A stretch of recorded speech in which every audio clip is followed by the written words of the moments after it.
ابھی بھی اس وقت بھی ہماری خپلو ٹاؤن ایریا ہی میں جو پولیو کی جو ڈراپس ہے نا کچھ لوگ نہیں پلاتے ہیں.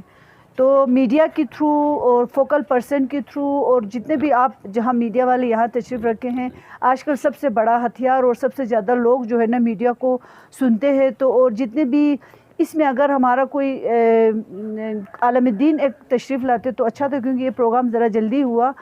تو ابھی بھی خپلو کے اندر پولیو نہیں پلاتے لوگ، تو اس کے لیے آپ پیغام دیں تاکہ یہ چیزیں جو ہوتی ہیں نا، ابھی اگر ایک بچہ پولیو ہوگا تو آٹومیٹکلی وہ سب کو یہ جراثیم پھیلائے گا.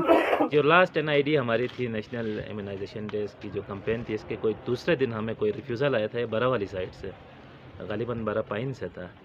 تو لیکن یہ تھا کہ وہ پھر ہم نے کمیونٹی کو انگیج کیا اس میں، ان کے علماء کرام تھے، وہاں کے سوشل ورکرز تھے اور ہماری ہیلتھ کے جو بندے تھے، یہ ہمارے DSP صاحبان، یہ خود گئے وہاں پہ جا کے، پھر وہ ریفیوزل ختم ہو گیا تھا، انہوں نے پولیو پلوا لیا تھا.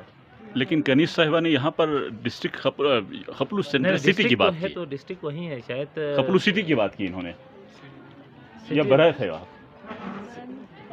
برا تھا، برا میڈم کو شاید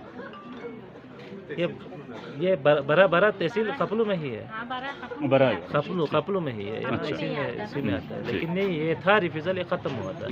لیکن ایس سچ کوئی اس طرح کا ریفیوزل ابھی دوبارہ نہیں آیا ہے، یا جس نے نہ ان کی کیا. کنسرن کیا تھے بنیادی طور پر؟